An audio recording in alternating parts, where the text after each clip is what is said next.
thanks very much for coming here. I Thank think I you. have to ask, how are you doing?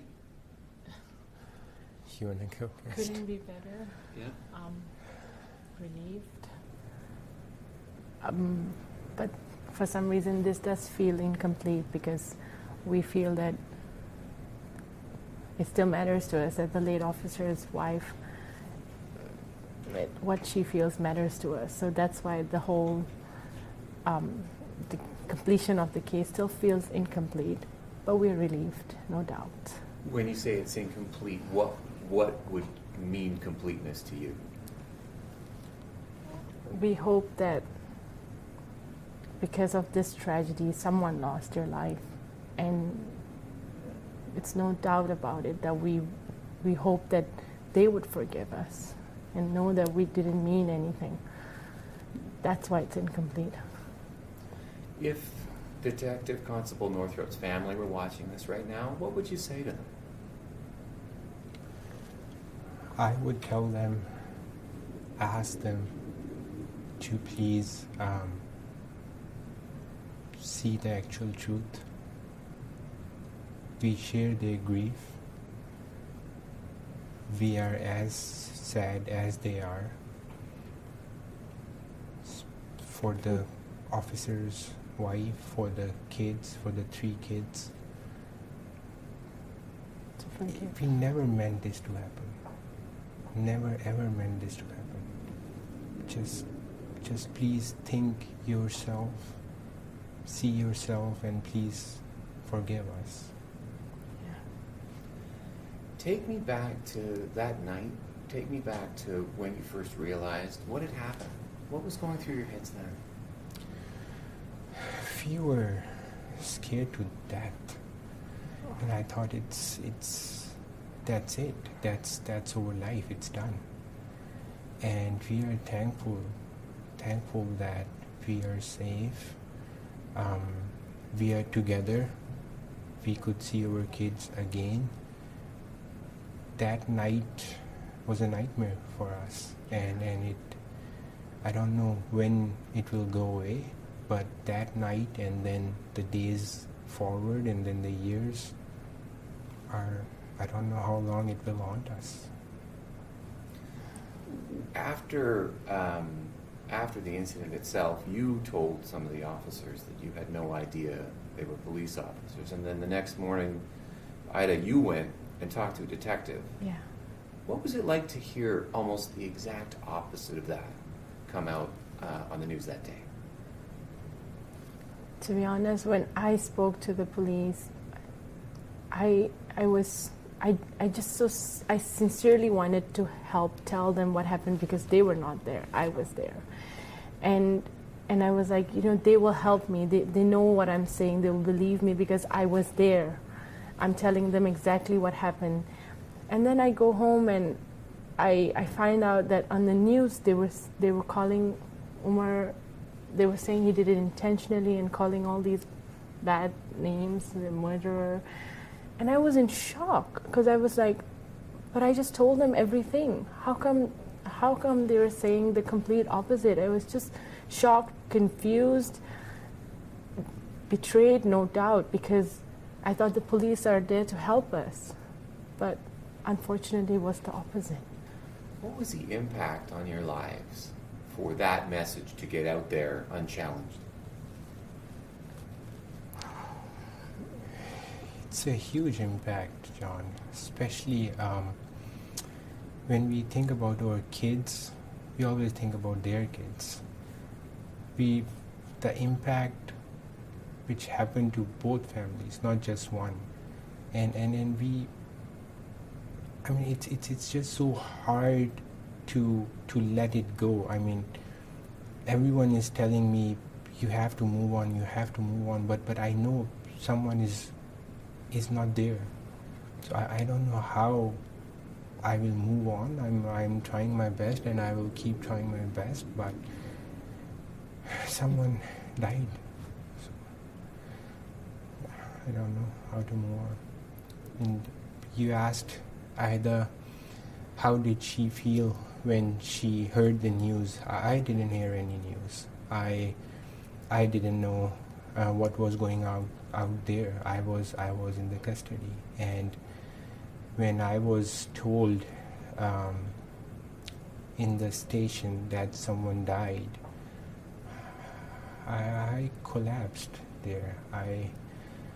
Only thing I could ask was if the other officer is okay, and they asked me if they want to talk to me, and I said yes, I would very much want to talk to you, and then they took me to this interview room where I sincerely wanted to tell them each and everything. So that's what we tried to do. While you were in custody there, Toronto South, a lot of things happened outside Yeah. in your family. Yeah. Yeah. They were the most important thing, John, was about when she delivered Anaya. Yeah. Second I was war. in the detention center, and I know I was able to get hold of her on phone, and she told me that she is going to deliver any time now, and no one was there with her. My sister was here, but she was taking care of the kids. She was all alone in the hospital, and I don't know if I could ever forget about that. And then later she was telling me at night over son Alian, my sister has to drop him to the hospital because he couldn't live without her, and the hospital had to make an exception to let another child live with the mom who just delivered just hours ago.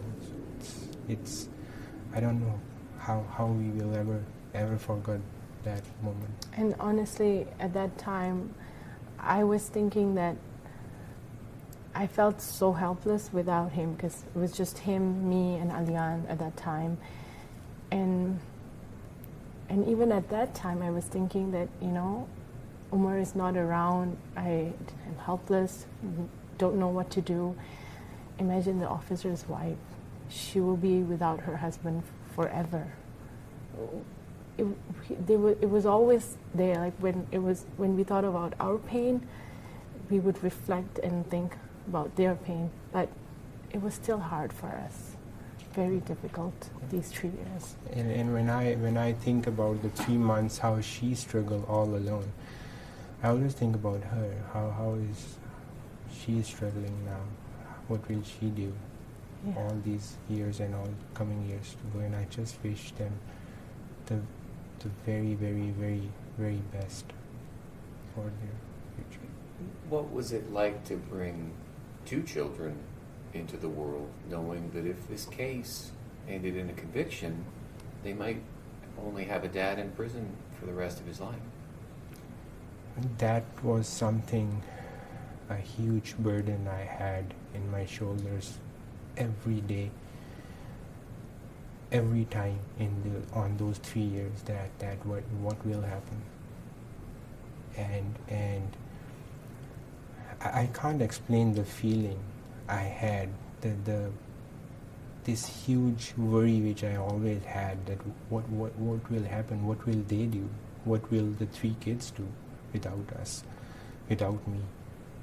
And we were given hope by Mr. Nadir, by Alex. They were,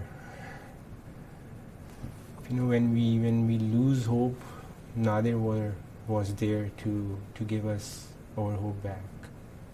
When we lost all the friends, all the relations, Alex was there to make that up.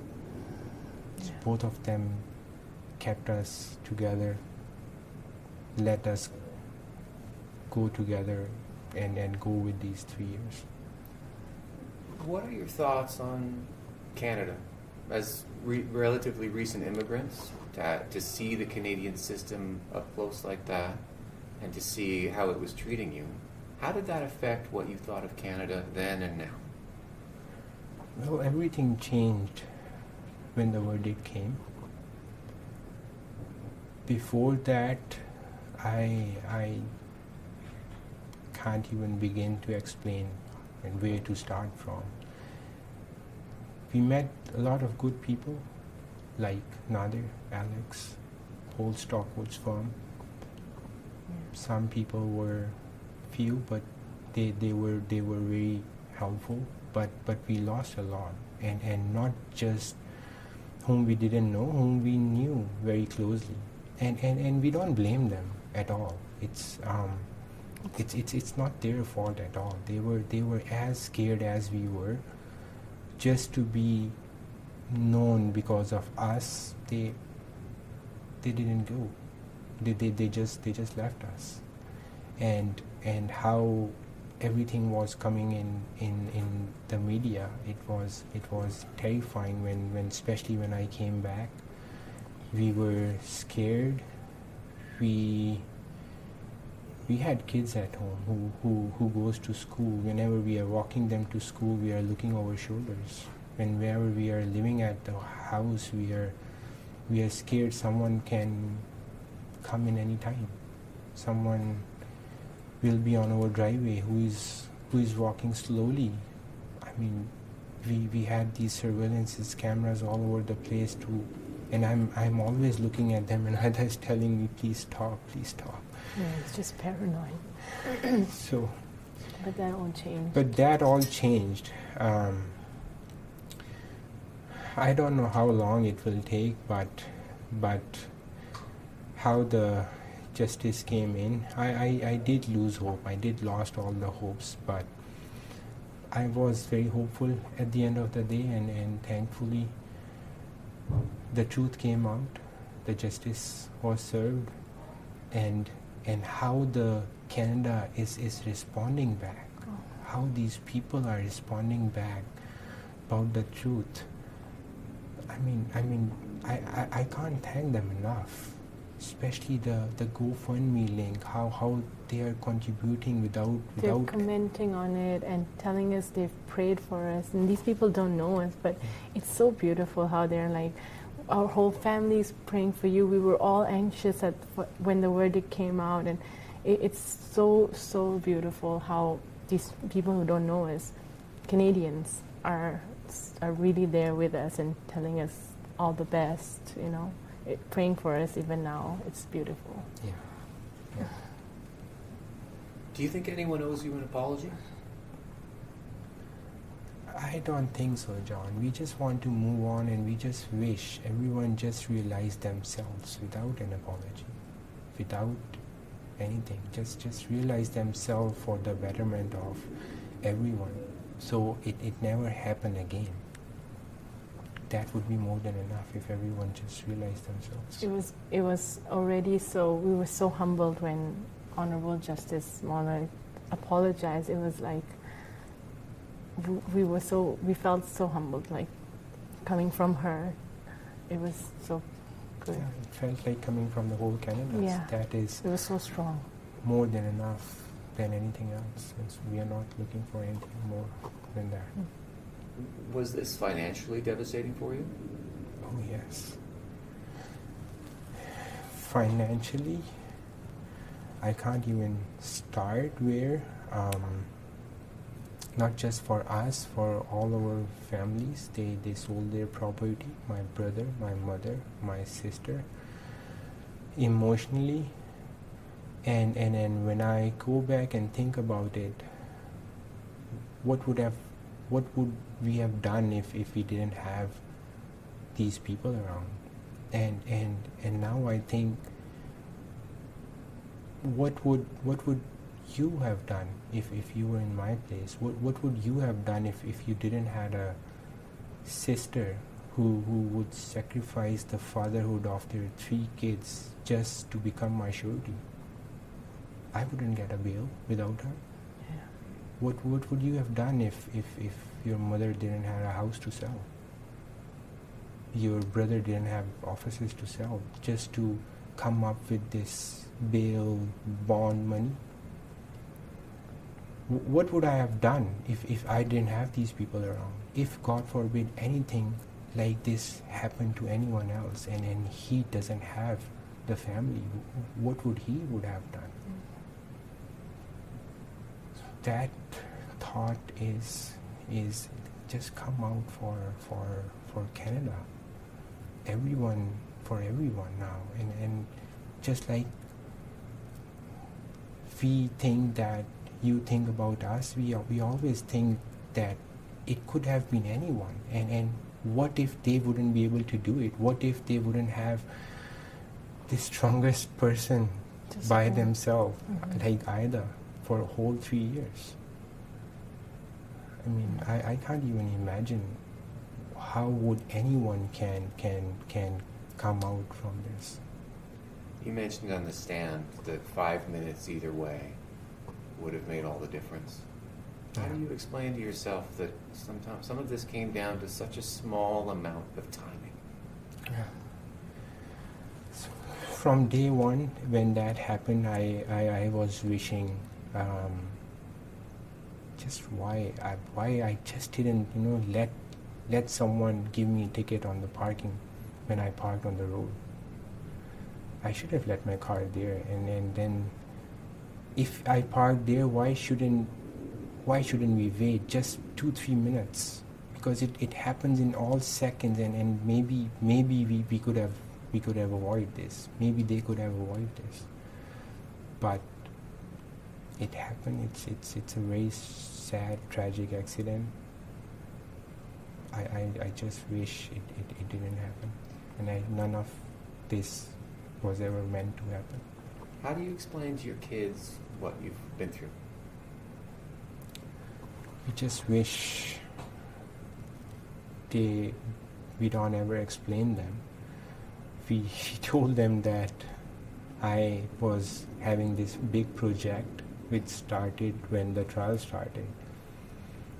But and when we won, I went home and we told Alian that I won the project, and the first thing he asked, "Can you take me out now?" All these 3 years, I wasn't able to take him out. So he was more relieved that we won our project. That sounds like that's your priority, right? Your kids. Yeah. 100%. It is. When you look at him now, being able to know you can be there for him as a dad and a mom, what goes through your mind? We are so blessed. We are so blessed. But we hoped for this day, but we were scared that it would never come because it took so long. But sometimes you can't explain to kids why Baba can't walk out of the house with you, why he can't go swimming with you. All those little things matter. And now it's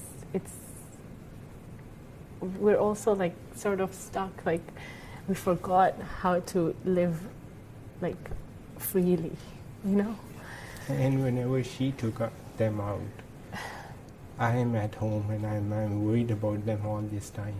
And I'm worried and scared. Aaida will again come home crying and tell me, "Umar, Alian saw this black van again and asked, 'Mama, please make sure this van doesn't hit my car and take my Baba away.'" So, all these 3 years were so scared,